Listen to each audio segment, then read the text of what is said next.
Jadi,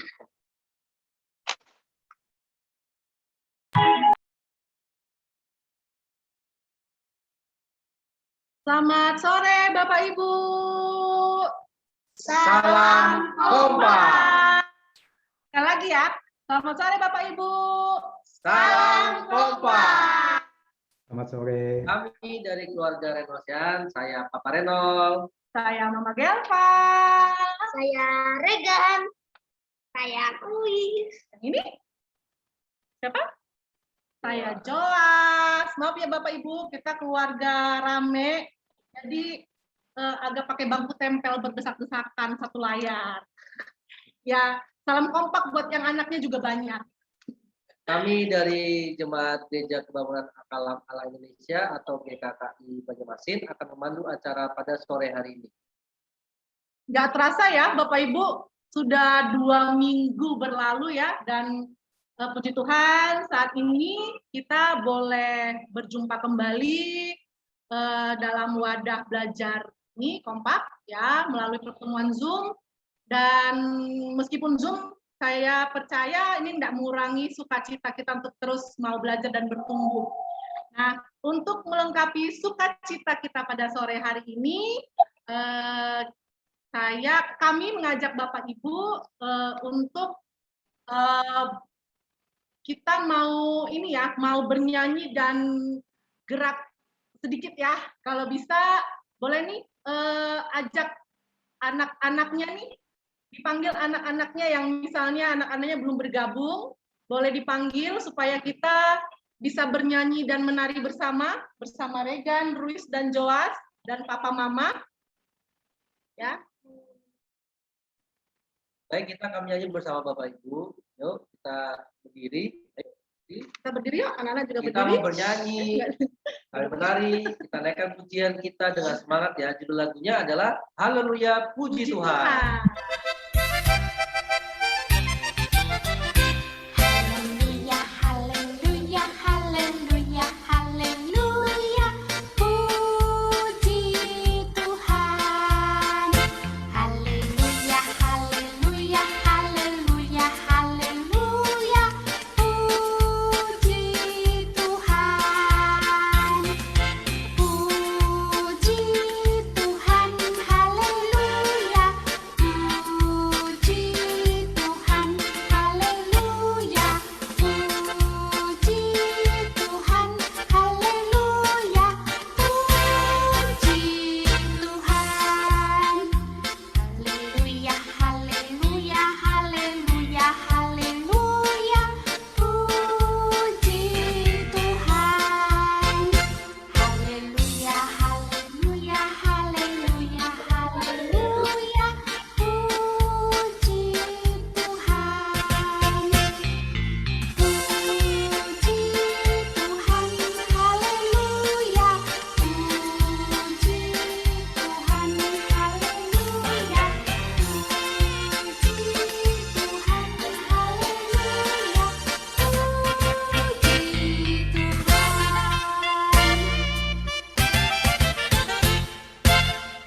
Yeay. Sudah sukacita ya, Papa, Mama, dan anak-anak. Nah, sekarang mari kita bersatu dalam doa untuk melanjutkan acara kita. Kita minta Tuhan untuk memimpin kita dari awal, pertengahan, hingga akhir. Mari kita bersatu di dalam doa.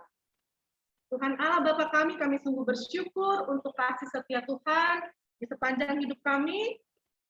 Sore hari ini kami boleh bertemu kembali dan belajar bersama di wadah kompak. Bila Tuhan Yesus, meskipun hanya melalui ruang Zoom, ini tidak mengurangi sukacita kami. Di masa pandemi ini Tuhan, banyak sekali masalah yang kami hadapi, tapi kami percaya Tuhan selalu melindungi, dan kami juga tetap merasakan kasih setia Tuhan. Kami juga selalu merasakan begitu banyak pertolongan Tuhan di dalam kehidupan kami. Kami berdoa menyerahkan semua peserta kompak sore ini, biarlah Tuhan selalu yang melihara kehidupan kami, dan biarlah kami mau terus belajar dan melengkapi untuk sama-sama bertumbuh dan belajar menjadi lebih baik lagi. Juga untuk acara sore hari ini ya Tuhan, Engkau yang menyertai semua perangkat dan tim pelayan. mulai dari Pak Christian yang akan menyampaikan materi, juga tim multimedia, dan semua yang bertugas. Engkau juga yang memberkati jaringan internet di kediaman semua peserta dan jadikan acara ini berjalan lancar dari awal hingga. Hikmat dan kebijaksanaan dari Tuhan tercurah bagi kami semua. Ampuni segala kesalahan kami, ya Tuhan, agar kami layak menjadi anak-anak Tuhan dan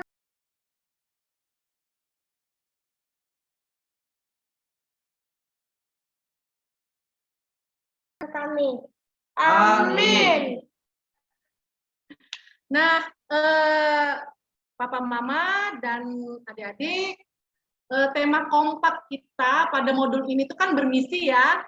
Jadi alangkah indahnya kalau kita bisa bersama-sama dengan keluarga, Papa Mama dan anak-anak, kita bisa bermisi bersama-sama, dimulai dari hal-hal yang sederhana, dimulai dari hal-hal yang kecil yang kita temukan di dalam keseharian kita untuk bisa kita kerjakan dan bisa memenuhi panggilan Tuhan, seperti salah satunya di firman Tuhan, Kisah Para Rasul 1 ayat 8. Untuk itu mari kita nyanyikan bersama satu buah lagu yang berjudul Mari Pergi Bermisi sebagai langkah awal komitmen kita menjadi duta kerajaan Allah. Tetapi kamu akan menerima kuasa kalau Roh Kudus turun ke atas kamu, dan kamu akan menjadi saksiku di Yerusalem dan di seluruh Yudea dan Samaria dan sampai ke ujung bumi. Kisah Para Rasul 1 ayat 8. Pergi, mari pergi bermisi. Roh Kudus memimpin kita bermisi. Taat dan setia perintah Tuhan, memberitakan Injilnya dengan sukacita.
seperti lagu yang kita nyanyikan barusan, kira-kira misi apa yang bisa keluarga kita lakukan ya?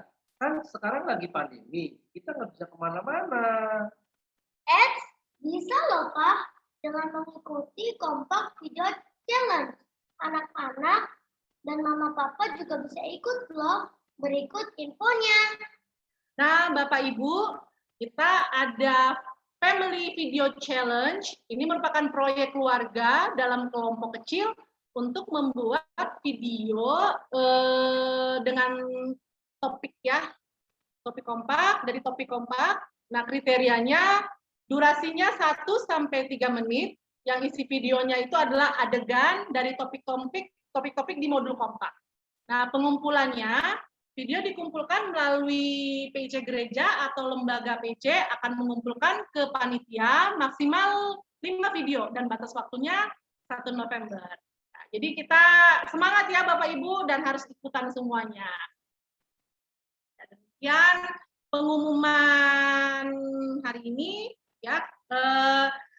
Nah, buat anak-anak yang manis, sekarang giliran papa dan mama mau belajar ya. Doain papa mamanya supaya bisa fokus untuk belajar materi hari ini. Nah, anak-anak boleh tuh berkegiatan yang lain, beraktivitas yang lain, mau menggambar, mau nonton, silakan, boleh ya. Dan kami persilakan kepada Bapak Christian untuk boleh menyampaikan materi atau bahan pembinaan di hari ini. Silakan Bapak. Terima kasih keluarga Renot dan Gelva ya. Jadi ramai betul, keluarga ramai, saudara ya. Iya Pak. Sama-sama. Bapak Ibu, saudara sekalian, kita akan bersama-sama mau masuk di dalam satu bahan ini ya. Sebentar ya.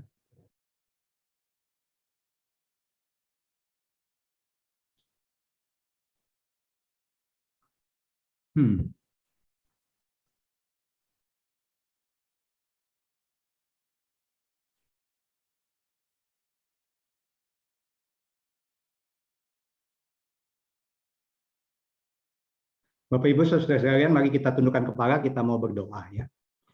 Bapa di dalam surga, kami datang pada Tuhan, berdoa supaya Tuhan bekerja melalui multimedia ini dan juga melalui acara kompak hari ini, supaya kami boleh bersama-sama dilawat sama Tuhan. Roh yang kudus boleh berbicara, boleh menyampaikan isi hati Tuhan.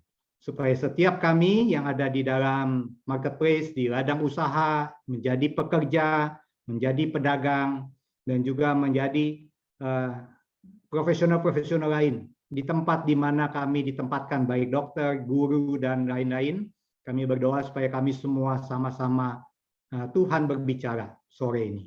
Hamba berdoa supaya komputer hamba boleh berjalan dengan baik dan juga jaringan internet, supaya kami boleh bercakap-cakap nanti juga di sesi tanya jawab dengan sempurna. Kami mohon semua ini dalam nama Tuhan Yesus. Amin. Saya sebentar, Bapak Ibu.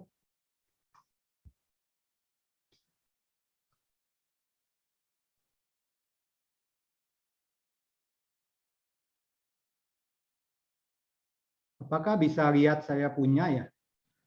Sudah oke Pak Christian. Sudah oke? Sudah oke Pak. Apakah satu full slide? Iya, satu full slide. Oh, puji Tuhan. Oke. Baik Bapak Ibu, saudara sekalian, karena di slide saya belum ini. Jadi saya akan membahas misi dalam pekerjaan dan marketplace hari ini ya. Jadi saya sendiri saudara adalah seorang yang Tuhan percayakan bekerja full time menjadi profesional, menjadi pimpinan manajemen, dan saya sendiri sudah bekerja dari tahun 89 saudara ya. Jadi dari tahun 89. Jadi itu saya dulu bekerja 3 tahunan jadi teknik sipil di kontraktor, kemudian saya sekolah di MBA, kemudian saya kerja lagi di Indosemen dari tahun 94 sampai saat ini ya. Jadi sudah cukup lumayan ya, sudah cukup lama juga, 28 tahunan, 30 tahun ini kurang lebih saya ada di bidang ini. Bapak Ibu saudara sekalian, kenapa menjadi menarik ya bahan ini? Karena saudara, Tuhan fakta-faktanya apa? bukankah kita lebih banyak waktu bagi para jemaat, anak-anak Tuhan, lebih banyak waktu di mana? Di gereja atau di tempat kerja? Ternyata kita kalau hitung-hitung, kita banyak menghabiskan waktu justru di tempat kerja kita, di usaha. Kemudian yang kedua, siapa yang lebih banyak bertemu dengan orang non-Kristiani? Apakah pendeta dan majelis atau kita? Ternyata ini juga fakta lain bahwa ternyata awam-awam ini, para profesional yang sering bertemu. Kemudian anak Tuhan ini dipercayakan juga deal dengan berbagai agama, berbagai denominasi sewaktu kita ada di ladang marketplace itu. Dan anak-anak Tuhan mengalami transformasi. Mengalami transformasi maksudnya perubahan step demi step. Sejak dia bertemu Yesus, kemudian mereka dipersiapkan untuk menyatakan dan membuat perubahan pada dunia. Jadi memang Tuhan mengutus mereka masuk di dalam ladang dengan serigala yang banyak, makanya Tuhan bilang jadilah cerdik dan tulus, ya. Jadi tulus seperti merpati, ya, tapi juga mesti cerdik menghadapi serigala itu. Bapak Ibu Saudara sekalian, saya percaya Tuhan itu melibatkan waktu di Alkitab juga orang di marketplace itu juga yang Tuhan libatkan. Abraham misalkan, dia seorang usahawan, ya, yang sukses di zamannya, tapi dipanggil Abraham, tinggalkan, aku mau kamu pergi ke tanah Kanaan dengan keluarga. Yusuf menjadi perdana menteri yang mengatur pembagian dan logistik gandum waktu musim panen dan waktu musim paceklik. Yusuf diatur menjadi menteri perdagangan dan perdana menteri malah, ya. Dan kemudian Musa, Tuhan panggil waktu dia sedang bekerja menggembala. Dan Elisa dipanggil waktu dia membajak tanah. Daniel dipanggil dia menjadi seorang yang anggota kerajaan dan akhirnya menjadi gubernur, menjadi staf pemerintahan, menteri, ya, dari kerajaan Babylon juga bahkan di Persia Media. Jadi saudara, murid-murid Yesus pun dari nelayan, tukang pajak, ahli Taurat, ya, semua digabung dan mix. Tetapi mereka itu adalah orang yang nggak sempurna juga. Dan ada Lydia yang dipanggil menjadi businesswoman yang membiayai, ya, Paulus, dan Aquila, Priscilla juga dengan usaha di marketplace. Jadi saya percaya, saudara, jemaat kita semua anggota jemaat yang ada di gereja, para aktivis maupun para keluarga-keluarga muda, ternyata Tuhan pengen melibatkan kita di dalam rencana His Kingdom, dalam rencana kerajaan Allah ini. Jadi apa peran tantangan daripada profesional Kristen?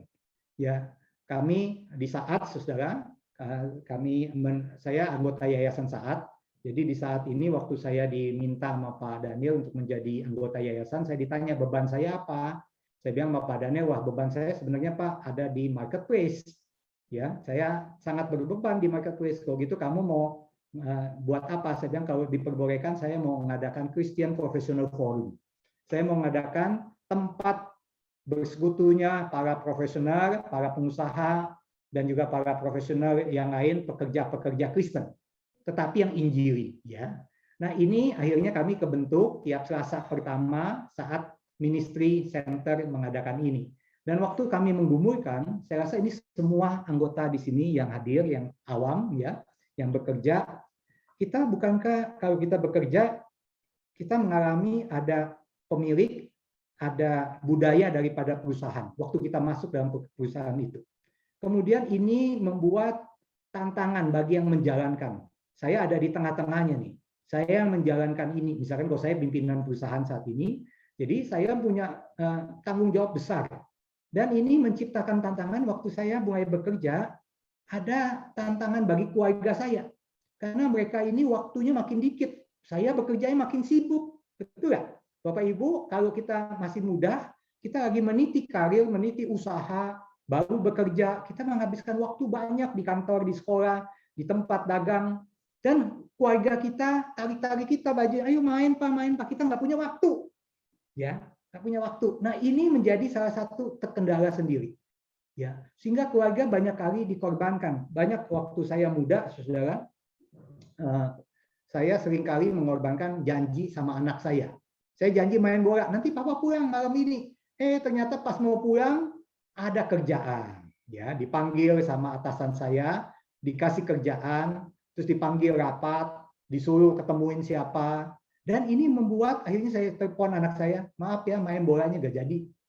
Saudara, bapak-bapak di sini berapa banyak kita mengorbankan keluarga, bukan? Mengorbankan janji makan malam, janji merayakan ulang tahun, janji main bola, ya. Nah, ini fakta. Saya juga ngalamin. Kemudian fakta yang kedua, di sosial ini terkadang kita mesti somehow di Indonesia waktu kita bekerja, kita menjadi unreal, dualisme. Apa maksudnya nanti saya akan jelaskan. Dan di gereja juga kita merasa kayaknya gak fit. Gereja menuntut saya untuk hidup kudus dan suci, tetapi saya tahu di pekerjaan saya sangat sulit.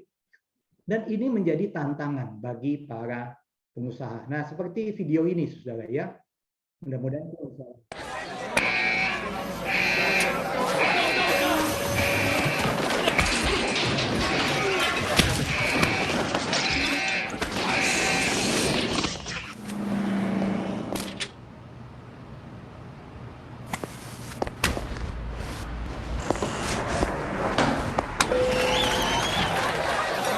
Buffalo Wild Wings, you have to be here.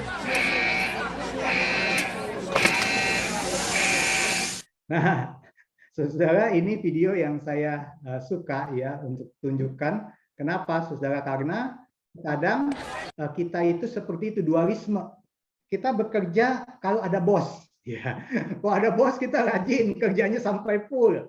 Tapi kalau nggak ada orang yang kita takutin, nggak ada atasan kita kerjanya santai-santai. Ya. Nah, apakah pekerja Kristen seperti itu mentalitinya? Tentunya pertanyaannya gitu ya. Tadi yang terakhir, bahkan kita kadang-kadang dualisme waktu berhadapan dengan pasangan hidup kita. Pacarnya datang, dia ngumpet, ya, karena dia lagi melakukan sesuatu yang pacarnya nggak mau lihat, ya. Nah, Bapak Ibu Saudara sekalian, mari kita lihat beberapa tantangan profesional Kristen. Yang pertama, Bapak Ibu yang ada di tempat kerja dan usaha pasti pernah ngalamin ini. Pernah ngalamin apa? Pernah ngalamin bahwa kita merasa dualisme.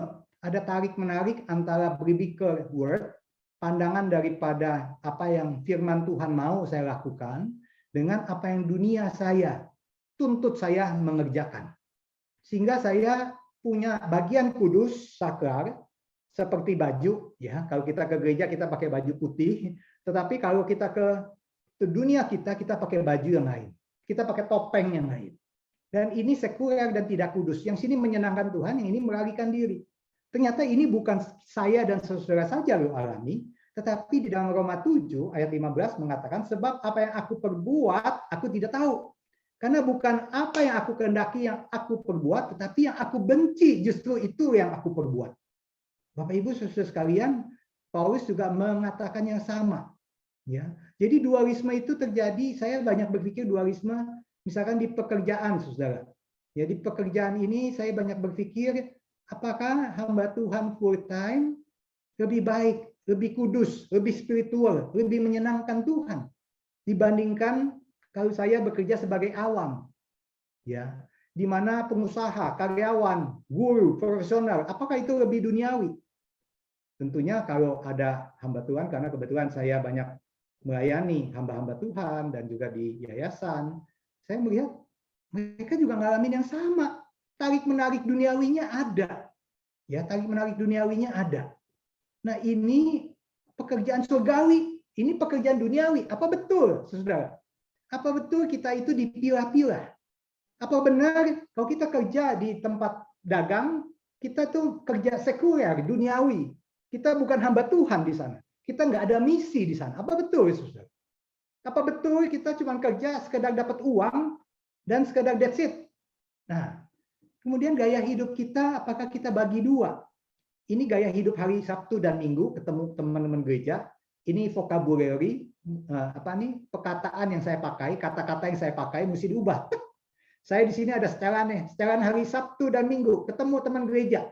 Ngomongnya apa ya? Ngomongnya tentang puji Tuhan, haleluya, ya kan? Ngomongnya apa ya? Jadi kita pakai di sini vocabulary beda. Tapi begitu Senin kita diprogram lagi, tek, ya, kebun binatang keluar, ya kan? Ya, maki-maki keluar. Apa betul? Kita punya gaya hidup yang dualisme terus kita mainkan. Bapak Ibu saudara sekalian, di keluarga juga demikian. Ya, di keluarga kita ngalamin dualisme yang besar. Kenapa, saudara? Karena di keluarga itu katanya John Ortberg, ya, love always takes time. Untuk mengasihi seseorang, apalagi mengasihi keluarga, membutuhkan waktu. Time is one thing that hurrying people do not have. Waktu adalah satu hal yang orang yang sibuk tidak mempunyainya. Jadi saudara, mau nggak mau, kita diperhadapkan dengan waktu kita bertemu dengan kompak yang melayani keluarga kita, yang kita mau mendedikasikan waktu lebih. Di awal tahun saya banyak berbicara tentang ini, tentang mandat ayah, ya, apa peran kita kalau kita nggak ngapa-ngapain, bagaimana anak kita, apa yang kita cari akan percuma. Tapi waktu kita bekerja, seolah-olah ada tarik-menarik antara kita begitu sibuk, cepat-cepat apa-apanya, dan menjadi tidak ada waktu untuk main sama anak, untuk istri, untuk dating, dan lain-lain. Di satu pihak kita melihat membesarkan anak ini butuh intensional, butuh disengajakan, memprioritaskan. Nah, ini yang saya sebut tarik-menarik ini. Belum lagi, saudara, di gaya hidup, tantangan profesional Kristen yang kedua, saudara dan saya tentu tahu bunglon misalkan, ya. Bunglon ini adalah gaya hidup banyak daripada profesional usahawan, bisnismen seperti saya. Kita sering ngadepin itu. Waktu kita bersama-sama dengan teman kantor kita menjadi sama persis sama dia. Nggak bisa dibedain. Antara Kristen, Islam, Hindu, Buddha, nggak ada yang bisa bedain. Karena kita sama tingkah lakunya, blended. Ya, genit sama wanita bagi yang pria.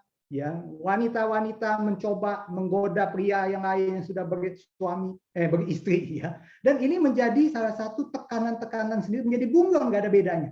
Atau kita menjadi jellyfish, katanya. Jellyfish itu apa ya? Ubur-ubur, saudara. Ya, ubur-ubur itu apa? Yang nggak ada backbone, nggak ada pendirian. Jadi dia hanyut. Begitu ada ombak, dia hanyut. Just hanyut. Ya. Dan banyak akhirnya kita pilih jadi fence-sitter yang duduk di dua kaki. Satu kaki di gereja, satu kaki di dunia. Dan kita tiap kali hari Minggu kita merasa bersalah dengerin pendeta khotbah. Kita merasa tidak layak, tetapi waktu hari Senin kita merasa kalau kita nggak lakukan itu, so what? Apa yang kita bisa lakukan? Jadi akhirnya kita senang menjadi undercover agent. Banyak profesional, kita senang menjadi nggak pengen ketahuan kita itu Kristen, nggak pengen ketahuan salib dimasukin ke dalam kaos dalam, ya kan, supaya nggak kelihatan. Cincin kawin dicopot kalau mau pergi kantor, ya, supaya kita bebas lakukan whatever we want. Jadi kita menyembunyikan identitas kita sebenarnya. Kita takut akan rejection. Kita takut kita ditolak di tengah-tengah pekerjaan. Kita takut mengandalkan Tuhan. Jadi kata Kierkegaard, manusia gagal untuk mencapai hidup yang straightforward atau yang fokus dengan one thing, yang terintegrasi. Kata Kierkegaard, manusia itu sulit dan bahkan gagal. Dan kita penuh dengan langkah-langkah yang begini, begitu. Seperti ini, saudara. Bapak, Ibu, saudara sekalian, saya juga mengalami ini. Yaitu apa? Kita terjebak di dalam habituation. Yaitu situasi yang tadinya kita merasa salah kalau kita lakukan. Kita merasa dakdikduk, saudara, seperti nyontek, saudara, ya, yang kalau masih muda seperti nyontek, saudara. Waktu kita nyontek pertama, hati kita dakdikduk. Tapi waktu udah setelah kita SMA, nyontek udah jadi gaya hidup. Nah, itu habituasi. Seperti saudara, kalau saudara sering ngumpulin kaleng, ngumpulin koran bekas, majalah bekas. Sering di meja kerjanya numpukin dokumen-dokumen banyak. Kita nggak bersihin. Ada satu teman saya, seorang lawyer, akhirnya dia mejanya gede, tapi semua dokumen. Jadi kalau saya mau ketemu dia, saya mesti begini-begini, saudara. Kenapa? Karena semua dokumen. Jadi dia cuman di mejanya dia itu cuman pas laptopnya dibuka. Tek. Nah, dia udah comfortable. Tadinya dia nggak comfortable, nggak enak. Dia beresin, tapi lama-lama dia biasa. Kalau nggak ada dokumen di situ dia nggak tenang. Ya, saya masuk di dalam satu bisnismen besar, saudara, kantornya gede bukan main seperti rumah. Tapi dokumen di mana-mana, wah, bertumpuk. Jadi saya mesti jalannya begini, saudara. Ya, jalan mesti begini. Dan itu udah biasa. Itu menjadi habituasi. Bapak, Ibu, saudara sekalian, saya sayangkan banyak profesional Kristen yang sudah biasa terima kickback, misalnya. sudah terbiasa terima komisi, fee. Jadi itu menjadi kebiasaan. Kalau nggak ada itu nggak tenang. Dan pertama-tama kita merasa, ini berdosa nggak ya, berdosa nggak? Tapi kalau kita deal terus-menerus, itu menjadi habituasi. Bapak Ibu Saudara sekalian, kita terbawa situasi kerja yang terlalu biasa. Semua lakukan kok. Everybody do it. Kenapa kita khawatir? Dan lama-lama suara Roh Kudus pun tidak berbicara. Ibrani 2 ayat 1, ayat yang saya nggak pernah lupa, saudara. Makanya saya catat di situ juga, karena kita harus teliti, memperhatikan apa yang kita telah dengar. Supaya kita jangan hanyut di bawah arus. Saya ingatkan diri saya sendiri. Makanya tiap pagi, saudara, saya membuka Alkitab. Ya, itu menjadi kekuatan sampai saat ini udah 33 tahun kurang lebih saya bekerja ya. Dan saya tiap pagi membuka Alkitab dan berdoa supaya antenanya saya pasang. Supaya Tuhan tetap berbicara, habituasi itu jangan sampai ada. Kebiasaan-kebiasaan yang pertama-tama dia nggak tenang, lama-lama jadi biasa. Ada yang pertama-tama nggak tenang, ngapain, saudara? Nganterin perempuan, teman kerjanya, dari kantor ke rumah karena dia sejalan. Pertama-tama biasa, terus lama-lama karena macet, lapar, di Jakarta nih, saudara ya. Kemudian dia makan malam. Terus sekali-sekali dia takut, lama-lama biasa.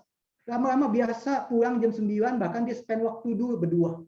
Dan lama-lama menjadi salah satu unsur membuka kepada kesempatan untuk kita menyimpang jauh. Itu habituasi, saudara. Jadi habituasi itu adalah situasi di awal merasa takut, cemas, merasa sesuatu tidak tepat, tapi lama-lama fokus kita bergeser. Dan nggak menakutkan lagi. Kita hidup bersama dengan itu. Nah, anak-anak Tuhan semestinya jangan sampai kita punya habituation ini, kata Tim Elmore itu. Saudara, saya mendapat gambar itu cukup bagus ya. Tadinya si burung ini takut kalau ada ini orang-orangan, tetapi lama-lama dia tenang karena dia udah terbiasa. Nah, jadi jangan terjebak habituation. Di dalam masa pandemi ini sebenarnya kesempatan besar untuk kita tidak terjebak di dalamnya. Kita masuk di dalam berpikir Tuhan itu baik, membuat kita masuk dalam masa pandemi, membuat kita berpikir, apakah cukup skill saya seperti ini? Apa saya masih bisa bertahan? Apa saya mesti redefining pekerjaan saya, usaha saya? Apa usaha saya ini cukup di bidang ini saja? Apa kok kelihatannya ada bisa nggak jalan? Terus kenapa saya kelihatannya mesti menambah ilmu tertentu? Ya. Dan ini apa kita mesti upskilling, punya skill tertentu yang kita nggak punya. Dan masa pandemi ini membuat kita keluar dari habituation. Tadinya kita nggak terbiasa bahkan ngobrol sama istri. Ada yang bilang sama saya, Pak, saya baru tahu ternyata selama ini saya ketemu istri cuma 2-3 jam malam. Terus 1 jam, terus weekend enak. Kita pergi ke mall, makan, dan lain-lain. Tapi ketemu terus tiap hari, 24 jam. Waduh, Pak, capek, Pak. Ya, emosional, capek. Ya. Ketemu anak, ternyata bolot, Pak. Bodoh ternyata anak saya. Saya baru tahu, dulu saya komplain waktu saya ngajarin sendiri, saya baru tahu anak saya itu nggak ngerti. Aduh. Ya. Saudara, itu sesuatu yang kita baru ketemukan waktu pandemi ini datang. Ya. Jadi ya, yang kedua situasi tuna ya. Tuna ini istilah yang dulu VUCA, sekarang banyak setelah pandemi kita pakai nama tuna. Tuna itu apa? Turbulence ya. Yang kadang-kadang naik tinggi, turbulence sekali ya. Jadi kayak goncangan tinggi dan ini sangat tidak jelas ya, uncertain, nggak pasti. Kemudian kita masuk di dalam area yang novel, yang nggak pernah kita masuki sebelumnya, ya. Area yang sangat namanya nobody ever enter, nggak pernah ada yang pernah masuk. Kemudian ambiguity, nggak jelas. Nah itulah masa-masa ini bukan, ya. Saya ini ada ceramah yang khusus, tapi saya cuma menyinggung bahwa Tuhan kadang-kadang mengizinkan loh kita masuk dalam kondisi seperti ini. Sehingga membuat kita bertanya kembali, apakah kita cukup? Nah biasanya waktu anak-anak Tuhan masuk di dalam masalah ini, turbulence, uncertain, novel, ambiguity. yang nggak jelas ini, apakah kita takut dan pasrah, tidak berani bereksperimen, dan kita andalkan terus kesuksesan di masa lalu, sehingga kita menyerah tidak berdaya? Saudaraku, atau kita percaya bahwa Tuhan memberikan saya kesusahan hari ini, saat ini, di dalam perjalanan usaha saya, di dalam perjalanan karir saya. Kenapa? Karena Tuhan mau menyingkapkan who I am, siapa saya sebenarnya. Apa Tuhan memberikan kesulitan ini menjadi guru yang terbaik daripada kesuksesan saya selama ini? Apakah kesulitan ini membuka pintu-pintu baru untuk melihat ada new opportunity di sana? Apakah kesulitan ini akan menuliskan story karir yang berbeda, warna yang berbeda? Apa kita tahu Tuhan lagi menuliskan itu? Saya senang, saya sudah diskusi ini, pernah bahas kalau salah ya, di Kompak, di bahannya kemana nih saya bahas, tapi saya mau ulangi sedikit, saudara. Di dalam masa kesusahan itu ada 3 macam orang. Waktu dia ngadepin kesusahan, dia lihat tantangan di depan begitu banyak, ya. Dan akhirnya yang dia pilih apa? Dia pilih, saya menjadi the quitter. Saya berhenti deh, saya nggak mau lakukan apa-apa. Tapi ada yang udah mengambil usaha, naik sedikit, naik. Tapi sampai tengah, dia udah mulai dapat enak, terus dia buka camp, buka tenda. Kemudian dia jadi campers, dia tenang di sana, nggak mau naik lagi. Dan dia gagal menikmati pembentukan Tuhan selanjutnya. Apa dia mau nggak tetap menjadi the climbers? Naik terus sampai dibentuk Tuhan. Bagaimana Bapak Ibu saudara sekalian? Yang mana tipe saudara waktu menghadapi kesusahan itu? Yang mana tipe Bapak Ibu? Jadi Anda mungkin dicipta bukan untuk suatu krisis. Tapi sikap hidup Anda disingkapkan lebih jelas melalui krisis. Waktu Anda memeras suatu jeruk katanya, kita dapat jus jeruk. Kita squeeze jeruk, kita dapat jus jeruk. Kita squeeze lemon, kita dapat jus lemon. Waktu squeeze people, orang ditekan dalam krisis, dia akan mendapat apa yang ada di dalammu. Who you are. Waktu kita dalam tekanan, tantangan, apakah orang bisa melihat ada Kristus dalam hati kita? Ada ketenangan, ada kesabaran. Satu kali, saudara, saya di kantor, saya masuk menggantikan satu teman saya dan orang Belgia menjadi CEO di perusahaan saya bekerja. Perusahaan saya bekerja waktu itu sekitar 6.000-7.000 orang kali ya. Kemudian saya melihat tiap tahun itu ada yang kecelakaan kerja. Ini 9 tahun yang lalu. Ada kecelakaan kerja yang membuat fatality. Dan saya sedih sekali, saudara.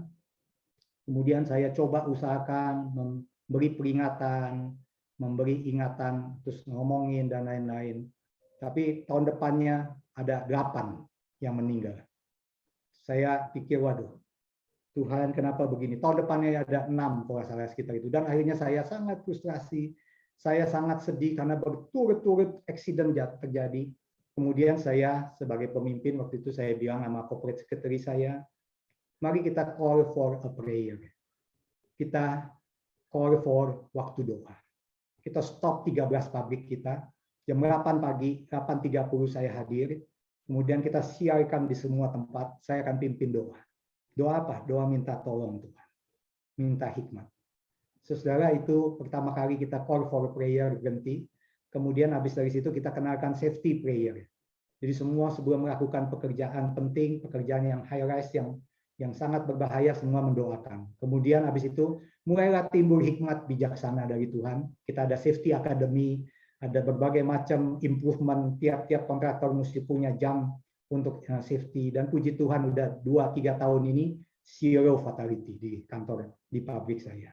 Dan saya melihat itu semua teman-teman saya tahu, baik yang bukan Kristen, yang ateis, semua tenang. Dan dia mengatakan begini, teman saya yang tidak percaya Tuhan, dia mengatakan, now I know, there is some supernatural helping us. Very clear itu dia. Jadi saya pikir, bagaimana saudara? Waktu saudara menghadapi kesusahan, waktu saudara di-squeeze, apa yang keluar? Apa yang keluar? Apa yang keluar itu blaming games, saling menyalahkan. Apa yang keluar kemarahan, apa yang keluar umpatan, atau yang keluar adalah buah-buah roh. Dan mereka bisa melihat itu. Bapak, Ibu, saudara-saudara sekalian, mari kita punya langkah untuk rethink, gitu ya. Berpikir kembali, apa yang kita mesti ubah? Apa yang kita mesti mainkan beberapa skenario, waktu skenario sangat sulit ini datang. Mari kita tundukkan kepala kita, berlutut di hadapan Tuhan. Doakan, ya waktu itu saudara apa yang saya lakukan sampai saat ini, tiap waktu yang saya berdoa, saya menyebut nama-nama pabrik saya, dan saya doakan anggota kepala pabrik, ya. Saya mendoakan supaya pekerjaan-pekerjaan, dan saudara tidak ada mustahil. Waktu saya tahu ini Tuhan, saya selama ini selalu banyak mengandalkan kehebatan saya, kemampuan saya ngomong, tapi that's not enough. Tapi saya tahu sekarang waktunya Tuhan bekerja. Dan saya senang sekarang di tempat saya bekerja ada safety prayer namanya, ya. Jadi kami sebelum meeting kita sama-sama ambil waktu tenang, saling mendoakan. Ya, mereka agama apapun, mereka mendoakan. Saudara, reframing. Kita mesti reframe. Apa nih fakta-fakta yang kita hadapi? Kenapa usaha kita mandek? Apa masalahnya? Apa cara pandang yang Tuhan lagi proses saat ini? Apa yang masih nggak benar?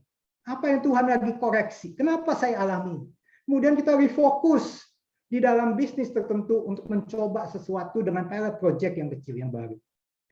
Saudara, Dietrich Bonhoeffer ini adalah ahli teologi Jerman yang dia terkenal melalui tulisannya The Cost of Discipleship, waktu dia tulis mengenai peran seorang Kristen di dalam dunia sekuler, yang sangat memberi pengaruh yang penting bagi para profesional sebenarnya, ya. Dietrich Bonhoeffer mengatakan, seringkali kita begitu dibebani dan tenggelam dalam pikiran-pikiran, imajinasi, kekhawatiran duniawi waktu kita berusaha dan bekerja itu, sehingga itu mungkin menerpa kita dalam waktu yang begitu lama, sehingga kita nggak pernah membiarkan firman Tuhan datang. Tapi pernah nggak saudara membiarkan Tuhan hadir, menyapu kesusahan saudara, menyapu khawatir saudara, dan saudara bisa melihat perspektif Tuhan yang baru. Itu saya alami, saudara. Waktu saya menghadapi dengan Tuhan, Tuhan terus membuat saya tidak damai sejahtera. Tapi nggak selesai masalah setahun, saudara. Nggak selesai masalahnya. Panjang Tuhan memproses. Jadi apa panggilan bagi saudara? Panggilan kita sebenarnya kita punya vocation namanya. Suatu tempat di mana Tuhan memanggil Anda dan saya. Tempat di mana semangat dan sukacita Kristiani berkarya dan menjawab kebutuhan dunia itu dinyatakan. Itu mestinya.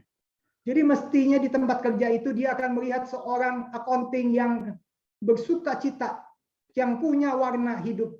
Seorang pemimpin, seorang direktur, seorang guru, seorang dokter yang berbeda, yang punya semangat sukacita yang berbeda.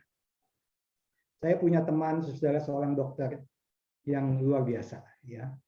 Saya sangat bangga dengan ibu ini, ibu dokter ini. Dia dokter Sahabat Kristus, dokternya kami, saudara. Waktu COVID, ya, dia sampai kewalahan, sampai nggak tidurnya sangat sedikit, dan dia mempunyai 230-an pasien waktu saya telepon. Dia nanganin 230 pasien, bagaimana Bu caranya? Semua by phone, Pak, dari berbagai gereja, bukan hanya Sahabat Kristus. Dan dia melayani yang COVID itu, baik yang datang maupun yang by phone. Dan menurut saya, saudara, waktu pandemi datang, kita bisa melihat dokter yang melayani. Waktu di squeeze, dokter Kristiani ini keluarlah buah-buah roh. Sampai semua orang menikmati kehadirannya, mensyukuri kehadirannya. Saudara, bagaimana panggilan saudara? Apakah panggilan saudara ini kita melihat bahwa ada prioritas Tuhan yang saya harus kerjakan? Atau kita udah kehilangan arah, kita nggak tahu. Kita seperti petinju yang pukul dengan sembarangan. Sehingga kita kecapean akhirnya. Kita seperti perari yang berjalan tapi kita nggak ada finishnya. Nggak tahu apa yang Tuhan berbicara. Saudara, apakah kita melihat talenta karunia rohani? Tuhan lagi bentuk kita melalui tempat kerja kita sehingga dia menyatakan the best version of you. Menjadi versi yang terbaik. Saya waktu bekerja saya baru tahu. Saya dulu, saudara, sampai sekarang juga masih sama kali ya. Saya nggak bisa ngomong R dengan baik. Ya, sejak umur anak-anak sampai begitu stres saya ya, sampai saya belajar gitar untuk mendapat kepercayaan diri. Kemudian waktu suruh mimpin sekolah minggu saya takut karena saya nggak bisa ngomong R dengan baik. Tapi saya baru tahu, saya hanya berdoa, Tuhan, kalau saya jadi pemimpin kelompok kecil, saya minta Tuhan kasih saya, jangan diketawain sama anak-anak remaja. Terus waktu saya menjadi pimpinan perusahaan, waktu saya mesti pidato, tolong Tuhan kasih saya kesempatan bisa berbicara dengan baik. Ternyata Tuhan berbicara seperti Efesus 3 ayat 10. Bagi dia yang melakukan jauh lebih besar daripada yang pernah kita doakan dan pikirkan. Bagi dialah, kalau saudara mau percayakan dalam doa, Tuhan mengerjakan, membukakan the best version of you. Bapak Ibu saudara sekalian, baru kita overwhelming dengan kebutuhan dunia yang Tuhan hadirkan.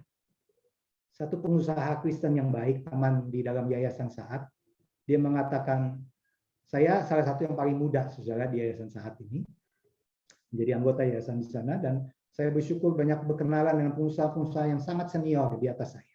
Dan pengusaha-pengusaha ini mengatakan, Christian jangan pernah meragukan. When you do God's mission, ketika engkau melakukan misi dari Tuhan, Tuhan akan lengkapi. Bukan hanya lengkapi, seolah-olah kita seperti Midas, apa yang kita pegang kok jadi emas, katanya. Tuhan berkati dengan berkat-berkat yang jauh melampaui. Terkadang kita nggak tahu kenapa kita kasih susah, bukan main. Ternyata ada jalannya untuk bertemu dengan orang-orang yang butuh bantuan di situ. Bapak Ibu saudara sekalian, itu vocation. Itu vocation. Tuhan beri kita kesempatan untuk menjadi saksi melalui sikap hidup iman kita, menjadi garam dunia, sehingga dia bisa taste different dimanapun dia berada. Ya. Waktu dia cicipi, dia tahu ini ada sentuhan seorang Kristen. Ada sentuhan anak Tuhan di sini. Saudara, dia menjadi terang dunia, menjadi ladang penginjilan dan kesaksian. Dia mengalami Tuhan di dalamnya. Ya, marketplace punya nilai teologis yang sama, dengan sama pentingnya dengan yang full time. Saya percaya itu. Saya percaya sama pentingnya. Baik di marketplace maupun di tempat di gereja. Dua-duanya penting. Penting mempunyai anak-anak Tuhan yang cinta Tuhan. Penting mempunyai anak-anak Tuhan yang menginspirasi. Penting dua-duanya mempunyai anak-anak Tuhan yang punya prinsip hidup yang jelas. Penting dua-duanya punya yang bukan omong doang, tetapi yang bisa memberikan hidup. Menurut saya akhirnya baru bisa melihat, orang bisa melihat transformasi terjadi di gereja, transformasi juga terjadi di tempat usaha. Di mana anak-anak Tuhan hadir. Ada enrichment, ada personal spiritual yang Tuhan sentuh di dalamnya. Kalau saudara melihat itu, saya mau menutup dengan 3 langkah praktis. Pertama, saudara, menyadari bahwa ada penolong, partner yang tidak terlihat. Aku senantiasa memandang kepada Tuhan, karena ia berdiri di sebelah kananku. Saya selalu ingat kalau Tuhan di pihak saya. Siapakah lawan saya? Saya nggak pernah lupa itu, saudara. Waktu satu kali saya waktu saya pulang dari seminari, saudara, saya tahun 2011 saya berhenti bekerja. Karena saya ngalamin half time. Kalau saudara pernah baca buku half time itu babak pertama dan babak kedua, terus di tengah-tengahnya kan ada keluar main. Nah, saya ngalamin itu. Saya bertanya-tanya waktu saya umur 47 tahun, Tuhan, apa saya benar ya? Apa Tuhan mau saya menggumulkan yang lain? Terus saya bilang sama bos saya di tempat saya bekerja, saya berhenti dah. Saya waktu itu jadi direktur keuangan, saudara. Kemudian saya berhenti bekerja. Kemudian saya mengatakan saya mau ambil cuti, time out. Ngapain lu? Saya mau masuk seminari. Hah? Ya, nggak salah. Saya bilang saya mau ambil Christian Education karena saya melayani Yayasan Unike. Saya sama istri saya mau ambil PhD, saya mau ambil master yang kedua. Untuk apa, katanya? Saya mau belajar tentang bagaimana melayani keluarga, remaja, marketplace. Oke, kata dia. Tapi kamu tahu, kalau kamu keluar, kamu nggak akan kembali lagi. Nggak akan bisa jadi pimpinan. Padahal kamu one of the best untuk menjadi pengganti saya. Terus saya bilang, that's okay. Saya benar-benar udah pikirin itu.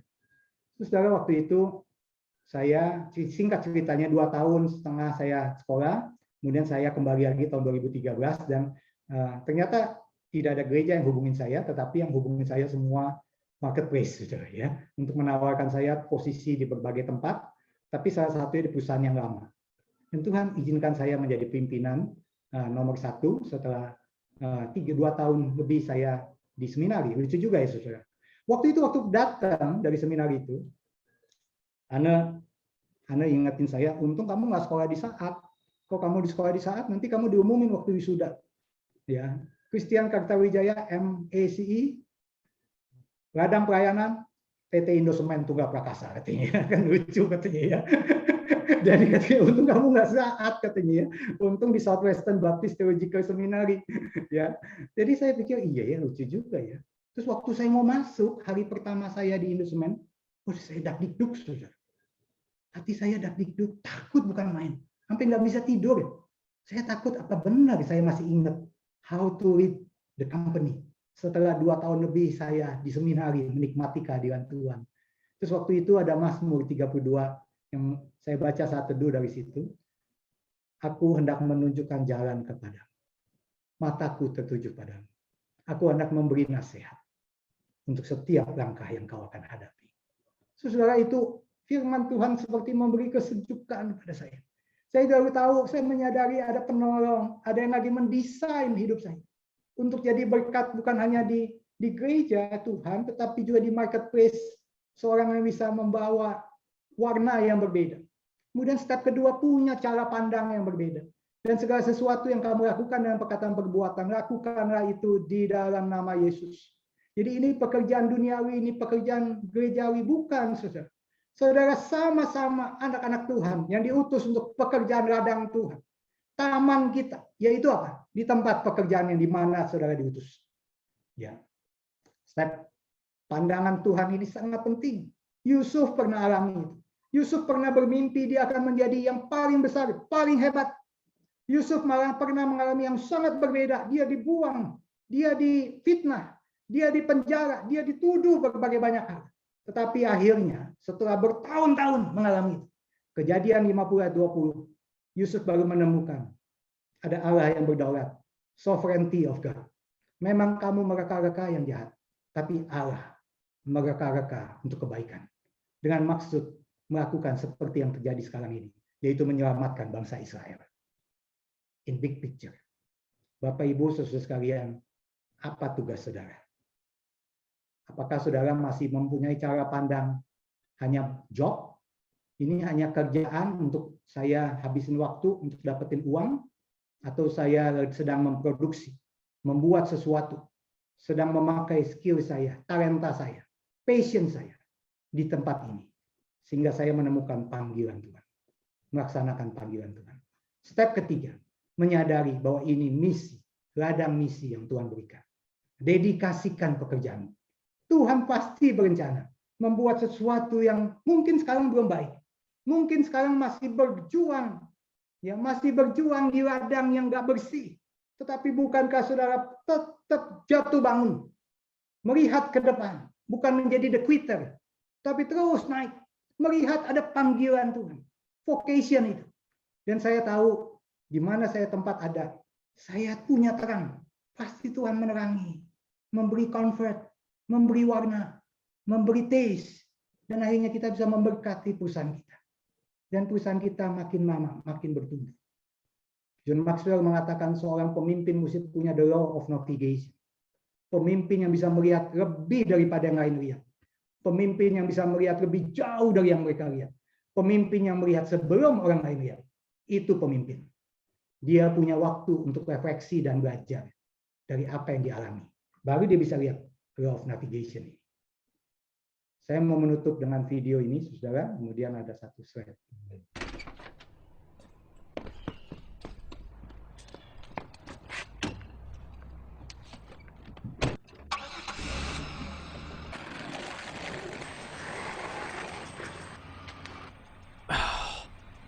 Kid, every time I'm pulling out, he's right there. Man, and someone needs to talk to his parents if they're ever at home. What is it with the traffic today? It's always, every day, this intersection's always crowded. I hate pulling out of here. Maybe someone needs to get on roads. Oh, there's... Okay, so I'm not even here. Right. Dia mau parkir tapi diserobot sama perempuan ini. the princess of parking. Dia kesel sekali Sure. sama perempuan ini juga. Take the spot. Way to be considerate. Oh, you kidding me? Unbelievable. Oh,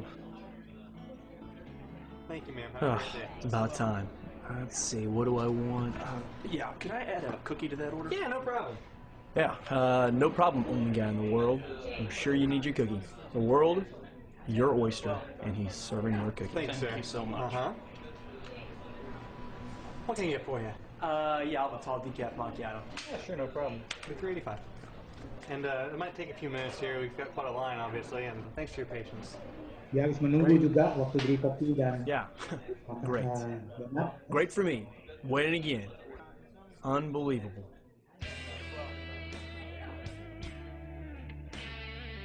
What?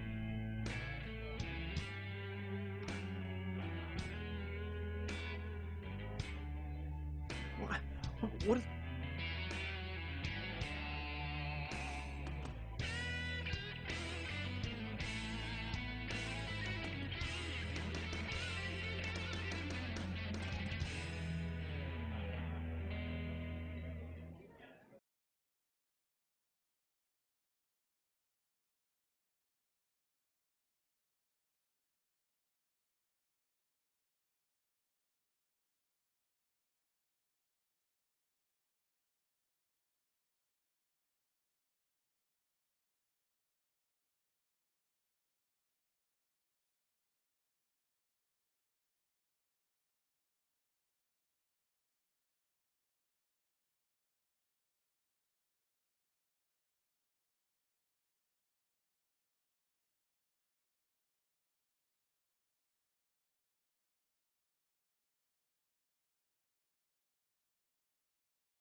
Saudara, saya percaya tiap kita butuh perspektif yang baru. Seperti John Piper mengatakan, brother, we are not professional men. The world set the agenda of professional men, tapi God set the agenda of spiritual men. Jadi kita semua adalah orang spiritual yang ditempatkan Tuhan di ladang Tuhan. Kita mungkin butuh perspektif kacamata Tuhan. Sehingga kita seringkali mengabaikan teman kerja kita. Kita mengabaikan apa yang terjadi di sekitar kita. Kita nggak pernah menemukan Tuhan dan tidak pernah berjumpa dengan Tuhan. Saudara, Bill Hybels mengatakan temukan your holy discontent. Ya, your holy discontent di dalam tiap diri orang itu ditaruh sama Tuhan. Rasa tidak nyaman, merasa sesuatu harus dikerjakan, sesuatu yang salah. Tinggal kita pengen membuka itu di hadapan Tuhan atau enggak. Kita pernah mau jujur nggak di hadapan Tuhan? Pernah berlutut nggak menyerahkan apa yang kita hadapi? Saudara, seperti kata Bill Hybels menutup dengan Popeye movement itu, kapan Popeye get excited?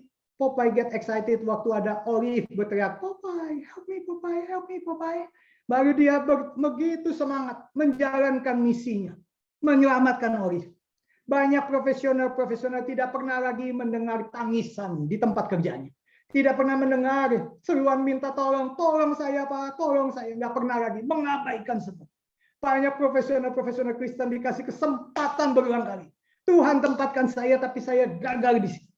Banyak anak-anak Tuhan, bahkan pendeta-pendeta pun gagal berdoa lagi. Menangisi jemaatnya. Sudah tidak ada lagi teriakan Olive yang didengarnya. Katanya Bill Hybels. Bapak Ibu Saudara sekalian, yuk kita bersama-sama memasuki misi dalam usaha pekerjaan kita dengan campur tangan dari Allah yang Maha Tinggi itu. Hari ini hari yang sangat khusus, saudara. Saudara mau nggak jujur di hadapan Tuhan? Apa yang Tuhan sedang berbicara selama sesi ini? Apa yang Tuhan sedang kotak-katik membuat kamu diskonten? Apa yang Tuhan sedang membuat kamu tidak tenang? Dan apa yang kita sedang hadapi? Apakah kita masih di dalam God's priority? Atau saya bekerja hanya untuk my own priority? Apa saya sudah mengabaikan kesempatan demi kesempatan yang Tuhan kerjakan untuk saya mempengaruhi, menjadi pengaruh, menjadi garam, menjadi terang di tempat saya bekerja? Mari kita tundukkan kepala, kita mau berdoa. Kami datang pada Tuhan. Suara manusia sudah berhenti, tapi minta Roh Tuhan tetap berbicara. Supaya banyak teman-teman hamba yang ada di tempat pekerjaan, di ladang pekerjaan di Indonesia ini, di tengah-tengah kepemerintahan, di tengah-tengah sekolah, di tengah-tengah masyarakat. Dunia ini butuh terang. Dunia ini butuh taste bagaimana cinta Tuhan. Hamba berdoa waktu kami diberi kesempatan itu. Mohon Tuhan memberanikan kami mengambil langkah-langkah kecil, baby steps yang kami bisa kerjakan dengan berbeda, dengan cara berbeda. Mungkin tidak sempurna, tapi kami bisa melihat ada penolong yang tidak kelihatan di sebelah kami. Mungkin kami sudah lama tidak mendoakan rekan kerja kami. Tidak pernah berlutut bersama-sama pasangan mendoakan pekerjaannya. Ya Tuhan, berikanlah kebangunan rohani, supaya setiap keluarga melihat ada misi kerajaan surga yang Tuhan titipkan untuk setiap kami, para awam yang bekerja di misi di ladang Tuhan. Hamba bersyukur di dalam nama Yesus. Amin.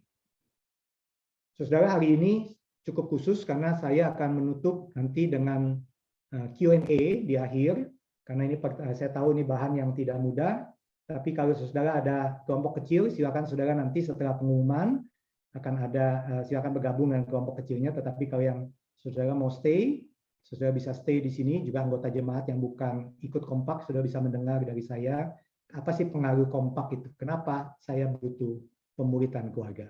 Saya persilakan teman-teman di saat untuk memimpin selanjutnya. Ya, selamat sore Bapak Ibu. Hari ini saya menyampaikan lagi ada 2 rapat, 2 Zoom pengumuman. Yang pertama, silahkan saksikan video berikut ini. Salah, aku belum share soundman. Oke. Do you remember their journey? They have struggled.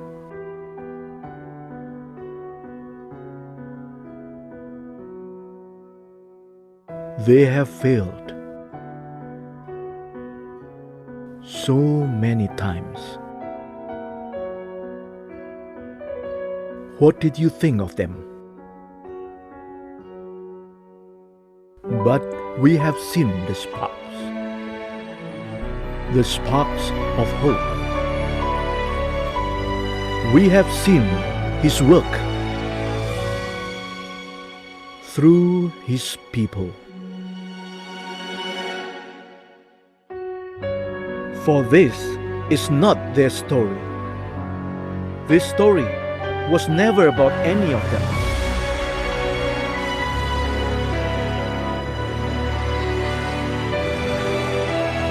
This is the greatest story.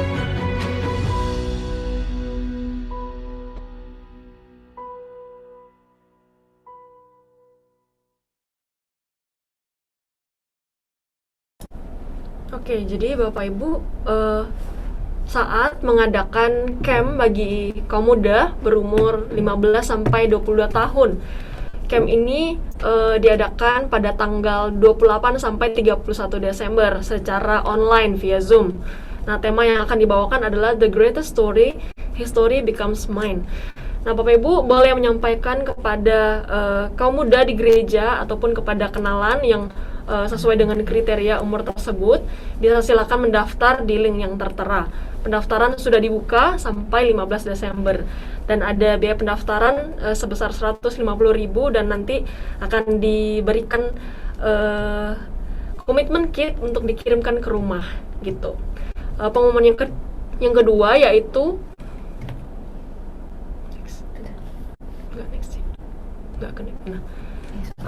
pengumuman yang kedua yaitu ada acara yang diadakan saat yaitu belajar dari reformasi dengan tema khusus bagaimana kita belajar tentang pelayanan gereja di tengah masa pandemi. Jadi dalam rangka memperingati bulan reformasi ini, kita akan bersama-sama merayakannya dengan belajar bersama tentang pelayanan gereja di tengah masa pandemi yang membawa penderitaan dan kematian. Acara ini akan dilaksanakan secara online hari Jumat tanggal 29 Oktober pukul 6 sore. Ya, sekian pengumuman dari saya kembalikan kepada moderator.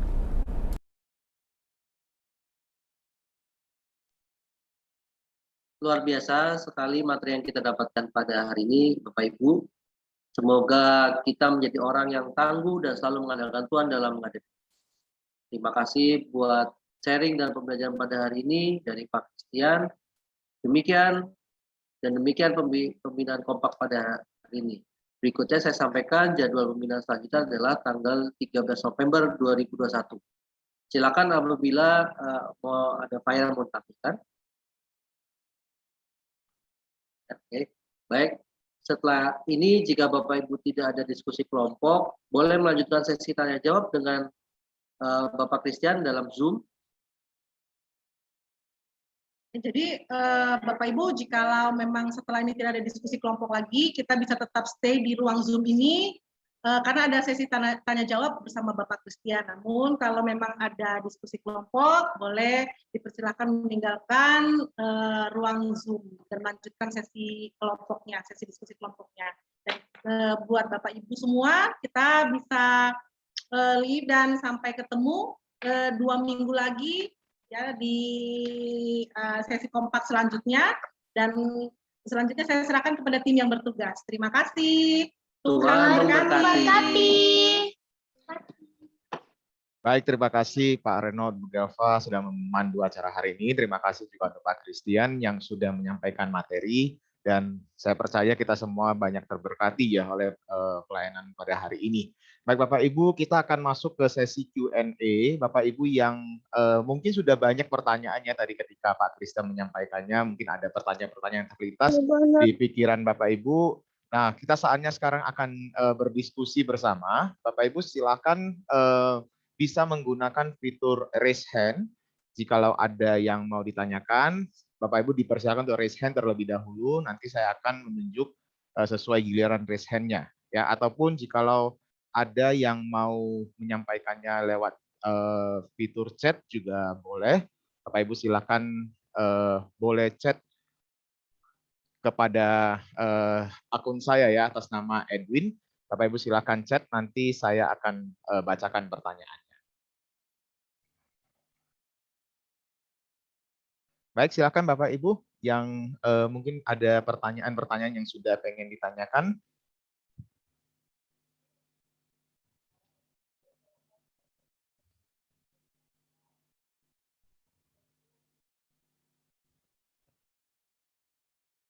Sambil menunggu Bapak Ibu berpikir untuk bertanya, mungkin boleh Pak Christian menjelaskan sedikit tentang program Kompak bagi mereka yang tidak tahu. Dan apa hubungannya nih dengan topik hari ini?